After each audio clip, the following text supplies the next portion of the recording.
This is based on a true story. A group of 3 friends, traveling in South America, Yossi, Kevin, and Marcus, meet a stranger, Carl, who claims to be a unique guide that promises to bring the trio to a lost Indian tribe deep in the Amazon jungle. At first they are hesitant, but after a little convincing from Carl, Yossi and his friends decide they will go on this adventure to see this rare sight. They take some supplies and plan to restock at a village along the way. On their way to their first stop, things seem to be going rather smoothly. They trek through the jungle led by Carl, and soon they arrive at the village, where they plan to stop and restock, before continuing on to find the lost tribe. While they are here, the young men are each off taking part in their own activities. Kevin is taking photos, Marcus is providing some medical care to the locals, and Yossi and Carl are enjoying the local customs and culture. The group says their goodbyes to the villagers and head back into the jungle on their way to see the lost tribe. While hiking through the jungle, the group starts to struggle. They are running low on supplies including food, so Carl shoots a monkey from a tree. It falls to the ground still not dead, so he proceeds to beat it to death, which disturbs the others in the group. Carl claims he has done it to save bullets. The group sets up camp for the night and Carl serves his recent kill. However, Marcus is disgusted and cannot bring himself to eat any of the meat. This starts to create a ripple in the group. Kevin feels Marcus is too weak for adventures like this, but the next morning the group carries on. With the rainy season on its way, Carl wants them all back before this happens, but they still have several days of hiking ahead of them. Pushing on, the group endures rainstorms, slogging through the thick jungle, fear of predators, while trying to survive on their dwindling supplies. During this time, Marcus' feet start to break down, and he is struggling to walk and keep up with the others. During one of their stops, Carl gives Marcus some tips on how to care for his feet, so they can continue on.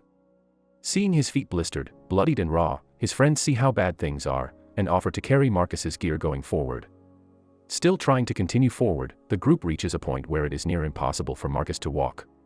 Both Yossi and Kevin offer to carry him the rest of the way. Carl shoots down this idea and proposes that he go on alone and then send back help for them. Kevin does not accept this. He does not want their so-called guide to leave them alone in the jungle, with almost no supplies. The group then comes up with the idea to raft down the river they have been following. After some arguments with Carl, they decide to take a vote, and the raft idea wins 3-1. Without wasting any time, the team starts constructing a raft, and Carl even carves paddles for them to use for rowing and steering. While they are working on the raft, Yossi is stung by a fire ant and yells in pain. Carl comes over and informs him that it was just a simple fire ant sting. He then shares that this species of ant has been used as a method of torture, and has the power to make those being tortured see God. With the raft complete, the group reviews their plans one last time, and Carl reminds them all that while on the river, they must do whatever he says in order to survive. Quickly, they encounter a patch of rapids. Carl issues orders for everyone to follow, but Kevin resists, knowing that doing so will lead them into dangerous rapids. A heated argument ensues between the two, and it escalates into a physical confrontation. Yossi intervenes, stepping between them to break up the fight. Once they regain control of the raft, they decide to pull ashore. Carl immediately storms off into the jungle. Marcus attempts to convince Kevin to go after Carl and apologize, emphasizing that Carl is their guide and the only one who knows their location. Uncertain of what to do next, Yossi realizes that someone needs to find their guide, so he sets off into the jungle in search of Carl. After a while, Yossi spots him, but Carl nearly shoots him, leaving Yossi stunned and scared. Carl claims he was just scaring off a jaguar, reassuring Yossi that the danger has passed. However, Yossi becomes even more wary of Carl. The two men return to the river's edge where the group decides to make camp for the night. The following morning, Carl announces his decision not to continue on the river and suggests taking a 3-day hike from their current location. He no longer seems concerned about the tourists and tells them they can either hike with him or go back on the river.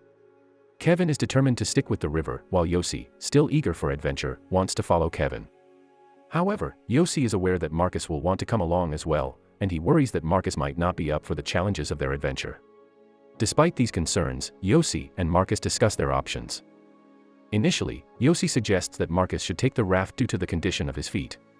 However, since they cannot let Carl go alone, Yossi decides to accompany him on the hike. Marcus then reveals that his feet have healed during their rest, and he prefers to walk with Carl. Relieved by this news, Yossi agrees to go with Kevin, leaving Marcus and Carl to continue on foot. Before parting ways, the group reviews the map, and Carl highlights important locations along the river that Kevin and Yossi need to be prepared for. They divide their remaining supplies, with Carl insisting that Kevin and Yossi take more than half, as they won't be able to hunt on the river, and Carl and Marcus can restock at the local village they had passed through before. Finally, they share heartfelt goodbyes and make a promise to meet back up in La Paz. With their farewells exchanged, the friends head off in their directions. Yossi and Kevin are rafting down the river, thoroughly enjoying the ride. They successfully navigate their first patch of rapids, feeling excited and invigorated to continue their journey. Yossi suggests they pull ashore and make camp for the night, but Kevin is determined to take advantage of the daylight and get closer to the section of rapids that Carl had warned them about.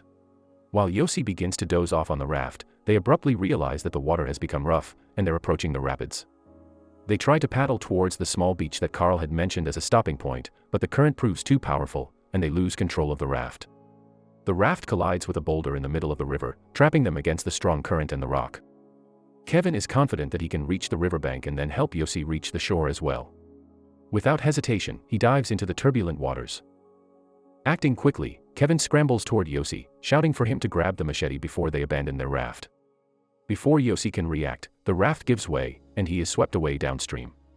Tossed around by the powerful current, his head collides with a rock, and he loses consciousness. Yossi regains consciousness later, lying alone on the riverbank. He desperately looks around for Kevin, shouting his name, but his voice only echoes through the jungle, unanswered. Realizing he must continue his journey alone, Yossi gathers his resolve and sets out once more. After several days of solitary travel, Yossi stumbles upon his pack. Although it doesn't contain much, there are a few crucial items inside: his grandfather's lucky charm, a small notebook he credits with his survival, the map, and a handful of other supplies. In his desperation to search for Kevin, Yossi takes it with him, but despite his efforts, he remains unable to locate his friend. During the night, Yossi starts to hear voices, the sound of Kevin and Marcus calling out to him.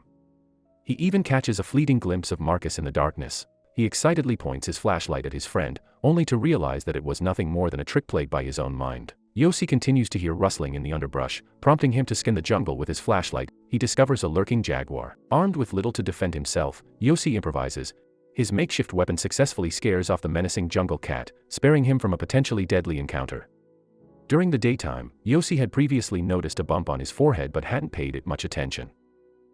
With a set of tweezers, he carefully digs into the bump and manages to pull out a long, black, worm-like parasite. Coming to terms with the fact that he must find help for himself, Yossi decides to push forward alone. Hungry, alone, and desperate, Yossi continues down the river. He knows he must eat, so he bravely pulls a snake from a tree and kills it for food. He comes across some eggs, cracks one open, and finds a developing baby bird inside. He hesitates, apologizes, and eats the contents before moving on. His feet are in terrible condition, just like Marcus's during their journey. In pain, Yossi apologizes to Marcus, realizing the pain he endured. While searching for Kevin, he spots a shoe print and shouts, thinking it's Kevin's. He scans the jungle for signs of his friend and finds the broken blue eggshell he discarded earlier. Placing his shoe in the footprint, he realizes it's his own, and he's been walking in circles. In the jungle on day 14, Yossi perseveres. Thunder rumbles, and a torrential downpour drenches him. Seeking shelter under a tree, he clings to his grandfather's notebook for comfort while attempting to sleep. He awakens to water pouring over him, realizing that his chosen spot is flooded and floating away. Meanwhile, a pair of locals makes a startling discovery. They find Kevin washed up near their village, about 120 miles from Yossi's location. These men assist Kevin and bring him to their small fishing village, where he receives the help he needs. Kevin quickly recovers and launches a determined effort to find Yossi. Kevin arranges for a pilot to fly him over the area where they believe Yossi might be. On the ground, Yossi hears the plane and attempts to signal it with red fabric, but the aircraft does not spot him. In the plane, Kevin expresses frustration to the pilot, insisting they need to fly lower for a better search. Yossi listens as the sound of the plane fades into the distance, collapsing in emotional agony, fearing he may have missed his one chance at rescue. Back in the village, Kevin pleads with local authorities for more effective search efforts. An officer expresses doubts about Yossi's survival after 3 weeks, but Kevin refuses to accept that outcome, vowing to search for his friend even if it means risking his life. The officer directs him to a local man named Tico, who might be able to help.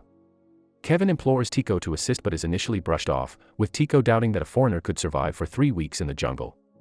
Kevin then changes his approach, asking Tico how much he wants for his boat.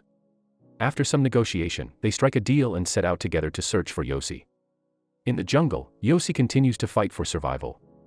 He comes across a destroyed village and encounters a young native woman who is alone and frightened. Due to the language barrier, she initially fears him, but Yossi does his best to calm her and assure her that he means no harm. He is relieved to see another human and shares what little he has with her, wanting to keep her safe. After providing the woman with blankets and a place to sleep, Yossi does something unusual, he lightly pokes her arm to make sure she's real. Satisfied, he continues their journey towards the river's edge, where they hope to be spotted and rescued by the plane that will return. As time passes, the two start to argue and fight, mainly initiated by Yossi, who is struggling to walk, even with the support of a stick. They eventually lay down to rest under a tree, but as the camera pans out, the native girl fades away and disappears. Yossi realizes she was also a hallucination. Despite his deteriorating mental and physical state, he continues to push forward. In a dazed state, Yossi stumbles into a quicksand bog. Eventually, he manages to escape the mud, but he drifts in and out of consciousness, determined to reach the riverbank for rescue. In his confused state, Yossi notices a small, skinny tree covered in fire ants just ahead of him. Struggling to reach it, he recalls the intense pain from a previous fire ant sting. After dragging himself to the fire ant-covered sapling, and managing to stand up, he starts to remove his shirt. At this moment, the extent of his weight loss becomes evident, emphasizing the toll the jungle has taken on him. Shaking the small sapling, the ants fall from the leaves and branches onto Yossi, covering him. They crawl across his exposed skin, biting and stinging him repeatedly, sending him into an adrenaline and pain-fueled frenzy. Yossi stumbles through the jungle, hallucinating along the way. Eventually, he breaks through the foliage and tangles of the jungle, tumbling onto the river rocks near the swift-moving river he has been searching for. He gazes up at the sky, mustering the last of his strength to construct a simple Y shape by the riverbank. Looking to his side, Yossi spots a turtle wandering by. Initially, he sees it as potential food, grabbing a large rock with the intention of crushing the turtle. However, he has a change of heart and casts the rock aside, lowering himself down next to the turtle, assuring the creature it is safe and will live. Gazing back up at the night sky, Yossi sees the stars and colors. On day 19, we see that Kevin has not given up his search. He and the local, Tico, are still on the river looking for Yossi. They pull their boat to the riverbank, and Tico suggests they must head back as their small boat cannot continue upstream against the rapids. Despite his disappointment, Kevin reluctantly agrees, understanding that he has done all he could to find his friend. They lift their boat back into the water. As they do, Kevin accidentally kicks a nearby log. The camera reveals it is the Y that Yossi had previously laid out, but Yossi is not in sight. We see Yossi partly waking up as he hears their voices. The two rescuers have their boat back in the water, and Kevin talks to Tico about turning their boat around.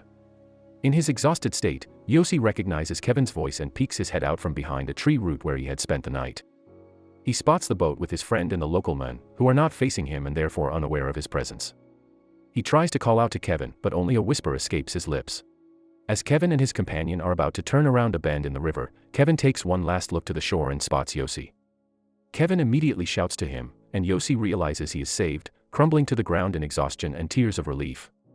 Tico and Kevin turn the boat around, and Kevin rushes to the shore to embrace his friend. Yossi, in a state of extreme exhaustion, embraces Kevin as well. The two men help Yossi into the boat, and they head back to the village. Yossi has finally been rescued. As the boat returns to the village, Tico and Kevin assist Yossi, helping him onto the shore so he can sit down and receive much-needed water and aid. The locals are astonished that this young man has managed to survive alone in the unforgiving jungle for so long. A girl from the village walks over and offers Yossi a flower, followed by an older woman who expresses her gratitude to God, a sentiment Yossi shares. Once again, he looks up to the sky with a smile. The villagers gather around him, and the camera pans up and away from the village, capturing the river and jungle that both Yossi and Kevin endured and survived. Make sure to subscribe and follow our channel for more content like this. Thanks for watching.